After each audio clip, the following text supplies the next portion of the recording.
जो आज हम पढ़ेंगे राजस्थान में ब्रिटिश शासन की स्थापना। ब्रिटिश शासन की स्थापना के पश्चात उसके क्या परिणाम निकले उसके बारे में विस्तार से अध्ययन करेंगे। हम सबसे पहले तो ये जानने का प्रयास करेंगे कि राजस्थान में ब्रिटिश शासन की स्थापना के लिए कौन से कारण जिम्मेदार हैं। तो राजस्थान के जो नरेश अपनी वीरता और गौरवपूर्ण गाथाओं के लिए 18वीं शताब्दी के अंत तक विख्यात थे, अचानक ही पतन की ओर इतने उन्मुख हो गए कि उनमें आत्मरक्षा का साहस और बल भी शेष नहीं रहा। इसका कारण रहा उनके पारस्परिक ग्रह कलह, व्यक्तिगत महत्वाकांक्षाओं और पारस्परिक प्रतिस्पर्धाओं के कारण उनमें लेश मात्र भी वो शक्ति संपन्न नहीं रह पाई। इसका कारण कि मुगलों की केंद्रीय शक्ति केवल एक छाया मात्र रह गई थी। कोई भी सर्वोच्च सत्ता नहीं थी जो उनके पारस्परिक झगड़ों को मध्यस्थता से सुलझा सके। ऐसी दशा में वे मराठा सहायता की ओर अग्रसर हुए। उन्होंने सहायता हेतु मराठों को आमंत्रित किया। मराठों ने परिस्थितियों का लाभ उठाकर राजनीतिक और आर्थिक प्रभाव तो स्थापित किया ही, साथ ही आंतरिक हस्तक्षेप भी प्रारंभ कर दिए।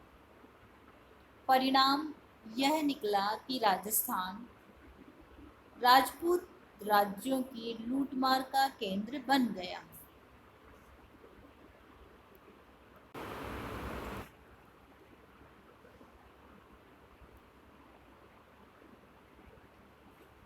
ये मराठा राजपूत राजाओं से चोट वसूल करते थे। चोट न मिलने पर उनके राज्यों को लूटते थे। चौथ का अभिप्राय है एक ऐसा कर जो मराठों द्वारा वसूल किया जाता था। इस लूट में उनका सहयोग देते थे पिंडारी और पठान। इन पिंडारी पठानों और मराठों ने मिलकर पूरे राजस्थान में त्राही त्राही मचा दी। इस त्राही से निवारण प्राप्त करने के लिए मेवाड़ के महाराणा जगत सिंह द्वारा एक पहल की गई। उनके द्वारा 17 जुलाई 1734 ईस्वी में राजस्थान के सभी राजाओं का हुरडा नामक स्थान पे, एक जगह का नाम है हुरडा जो मेवाड़ के समीप स्थित है, यहाँ पर एक संयुक्त रूप से मराठों का सामना करने के लिए एक सम्मेलन आयोजित किया गया। लेकिन इस सम्मेलन की स्याही अभी सूखने भी न पाई थी कि कुछ राजपूत राजा अपनी ईर्ष्या के कारण इस समझौते से विलग हो गए। अभिप्राय ये है कि ये हुरडा सम्मेलन पूरी तरह से असफल सिद्ध हुआ। हुरडा सम्मेलन की असफलता में प्रमुख नाम जिसका लिया जाता है जयपुर नरेश सवाई जय सिंह राजस्थान की सुरक्षा के प्रति अपनी उदासीनता दिखा चुके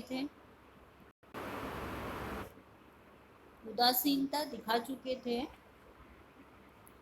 अंग्रेजों की बढ़ती हुई शक्ति के कारण वो ये जानते थे कि राजपूतों में इतना साहस और बल नहीं है कि वे मराठों का आक्रमण कर आक्रमणों का सामना कर सके।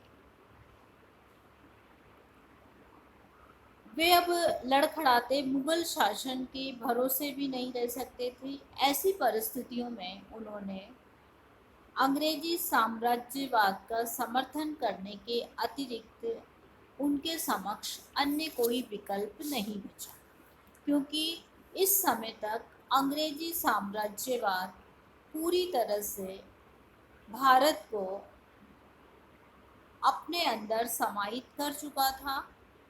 दक्षिण प्रदेश पहले ही उनके अधिकार में आ गए थे। 1765 की इलाहाबाद की संधि से बंगाल, बिहार, उड़ीसा के भी स्वामी बन चुके थे। ऐसी परिस्थितियों के दौरान ही भारत में जो गवर्नर जनरल आए, लॉर्ड वेलेस्ली, वह साम्राज्यवादी था और वो और अधिक भारत में अंग्रेजी साम्राज्य का विस्तार करना चाहता था। इसलिए उसने सहायक संधि की प्रथा प्रारंभ की और इसके माध्यम से राजपूत नरेशों को अपने प्रभुत्व में लेने का प्रयास किया। वेलेस्ली के चले जाने के पश्चात लॉर्ड हेस्टिंग गवर्नर जनरल बन के भारत आए और उनके द्वारा भी अंग्रेजी साम्राज्य को राजपूताना के क्षेत्र में विस्तृत करने हेतु साम्राज्यवादी नीति का अनुसरण किया गया और उनके शासनकाल में 1818 की संधियां राजस्थान के विभिन्न नरेशों के साथ कंपनी द्वारा संपन्न की गई। राजस्थान के शासकों के साथ कंपनी के द्वारा विभिन्न प्रकार की संधियां संपन्न की गई।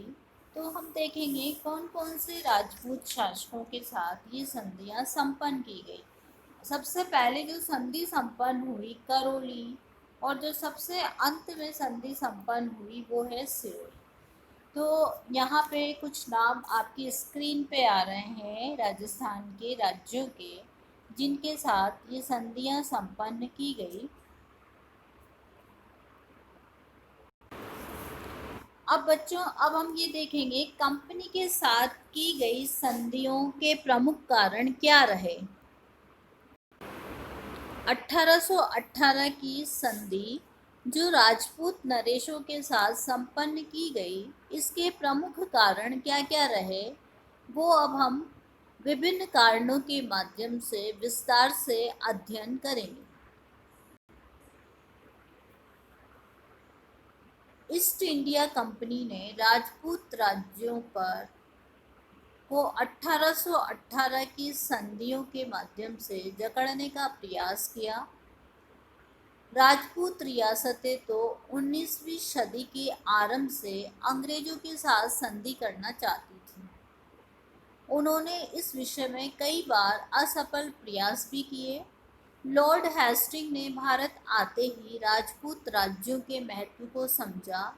वो इस निष्कर्ष पर पहुंचा कि राजस्थान के राज्यों के साथ संधि करने से उसे कंपनी के राज्य विस्तार और कंपनी की आर्थिक कठिनाइयों को दूर करने में सहायता मिलेगी। इसलिए उसके द्वारा जो संधियां की गई उसके कारण इस प्रकार हैं। पहला कारण जो देखेंगे वो ये है, राजपूत नरेशों के गृह कलह। राजपूत नरेशों का गृह कलह। दूसरा कारण है राजस्थान में मराठों का बढ़ता हुआ प्रभाव। तीसरा कारण है सामंतों का शक्तिशाली होना। चौथा कारण जो आपकी स्क्रीन पर है, पिंडारियों का राजस्थान में प्रवेश। पांचवा कारण है कृष्णा कुमारी के विवाह की समस्या। लॉर्ड हेस्टिंग की विस्तारवादी नीति। कंपनी की आर्थिक व्यवस्था में सुधार करना। कंपनी की सैनिक शक्ति को सुदृढ़ करना और मेटकाफ का योगदान। ये अंग्रेज अधिकारी था जिसने लॉर्ड हेस्टिंग को राजपूत नरेशों से संधि करने में पूर्ण सहयोग प्रदान किया। सबसे पहला कारण हम देखेंगे राजपूत नरेशों के गृह कलह। राजपूत नरेशों के किस तरह के गृह कलह थे और दरबार में इनके क्या क्या गुटबंदियां थी, जिसके कारण ये विवश होकर 1818 की संधि के माध्यम से कंपनी के साथ एकीकृत हुए। तो सबसे पहले हमने ये जाना कि मुगल नरेश स्वयं शक्तिहीन हो गए थे। उनके दरबार में दलबंदी का प्रभाव लगातार बढ़ने लगा था। इसका प्रभाव राजस्थान के राजपूत नरेशों पर भी पड़ने लगा। राजपूत राजाओं के मुगल दरबार में मनसब प्राप्त करने के अवसर समाप्त हो गए थे। मनसब एक प्रकार का सम्मानजनक पद था जो मुगल दरबार में उन्हें मिलता था। यदि कुछ राजाओं की नियुक्ति होती तो मुगल दरबार की दलबंदी के कारण अन्य राजपूत नरेशों में वैमनस्य का कारण बन जाती थी। जैसे उदाहरण के लिए 1713 में आमेर के राजा सवाई जयसिंह और जोधपुर के राजा अजीत सिंह के संबंध मैत्रीपूर्ण रहे, परंतु जब संयत बंधुओं का प्रभाव मुगल दरबार में बढ़ा तो अजीत सिंह को अधिक सम्मान मिलने लगा। इससे स्वाभिमानी और महत्वाकांक्षी सवाई जयसिंह उनसे नाराज हो गए। उन्होंने मुगल दरबार में अपना सम्मान बनाए रखने के लिए एक ओर तो मराठों का सहारा लेना प्रारंभ किया और दूसरी ओर जोधपुर की राजनीति में अपना प्रभाव जमाने हेतु अभय सिंह को अपने पिता अजीत सिंह का वध करने के लिए प्रोत्साहित किया। इसका परिणाम जोधपुर में अभय सिंह और उसके भाई बख्त सिंह के मध्य गद्दी के लिए संघर्ष प्रारंभ हो गया। अभिप्राय ये है कि इन दोनों में गृह कलह प्रारंभ हो गया जो वर्षों तक चलता रहा। इसमें केवल मराठे ही मध्यस्थ के रूप में नहीं फंसे, वरन राजस्थान के अन्य राजपूत नरेश भी दोनों दलों के सहयोगी के रूप में उलझ गए। यही स्थिति जयपुर में ईश्वर सिंह और माधव सिंह के मध्य हुई। बूंदी भी इससे अछूता नहीं रहा। बूंदी में बुद्ध सिंह और दलेर सिंह के बीच ये कलह विकराल रूप में थी। इस प्रकार का उत्तराधिकार का संघर्ष मेवाड़ के महाराणा और उसके भतीजे के मध्य था, जिसमें दोनों पक्षों ने मराठों की सैनिक सहायता को क्रय किया। इन गृह कलहों से राजपूत नरेशों को सैनिक और आर्थिक दृष्टि से इतना निर्बल बना दिया कि न तो वो किसी विदेशी आक्रमण से अपने राज्य को सुरक्षित कर सकते थे और न ही अपने पड़ोसी राजा और सामंतों से अपने राज्य को बचा सकते थे। परिणाम स्वरूप इन राजपूत नरेशों को ये आभास हो गया था कि वे भी अब उनकी साम्राज्यवादी शुदा के ग्रास बनने वाले हैं।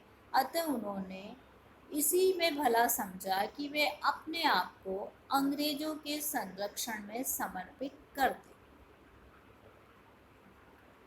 तो बच्चों, हमने देखा कि पहला कारण राजपूत नरेशों के गृह कलह, कि इनके गृह कलह और मुगल दरबार में इनको किस तरह से सम्मानित पद प्राप्त हो, इसके लिए इन्होंने कभी मराठों का सहयोग क्रय किया, मराठों के साथ साथ इन्होंने पिंडारियों का लिया, पिंडारियों के साथ साथ पठानों का सैन्य सहयोग क्रय करके अपनी स्थिति को मजबूत बनाने का प्रयास किया।